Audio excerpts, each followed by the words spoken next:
I don't think that the U.S. is doing enough with allies to discuss emerging and foundational technologies, partly because there is an interagency debate within the United States as to what that should be.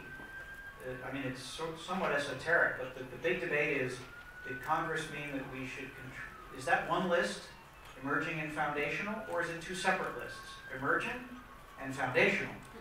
And there are those who argue that foundational should be separate, and what that means is it should be things that we never should have decontrolled in the first place, and we need to go back and recontrol.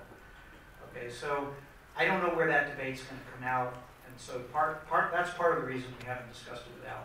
The other reason, candidly, is this administration isn't very good at multilateral cooperation. It's not their first instinct. Their first instinct is to do something unilaterally and then go tell everybody else to do the same thing. Witness Huawei. You know, doesn't work very well. I mean, Jonathan quoted James Baker. I could quote George Shultz, who said, you know, diplomacy is hard. It involves tending the garden. And we haven't tended the garden very well in the last few years. Is Wassenaar agile enough? I would say generally yes. I mean, and it's sort of, it's the mechanism we have. It's well understood as to how it works. There are regular review meetings, control lists, agreed procedures on what to do if something is put on a list, and I think it's the best mechanism we have available. It could probably be improved in some ways. It was never intended as being focused on a particular country or set of countries.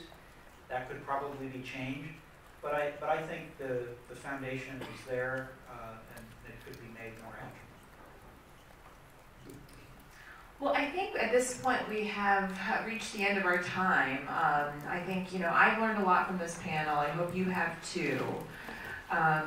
And I think one of the key messages that I would hope people take away from this conversation is that, you know, in sort of seeking to address our national security priorities, we need to make sure that as we pursue investment control restrictions, export controls, that they need to be multilateral in order for them to be effective. And I think that's one thing that where we can all sort of work with our own partners and allies and our peers and counterparts to promote that message.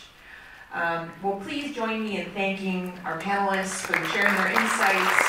And thank you to the Thank you, Denise, for moderating. Really terrific job. Thank you all for being here today.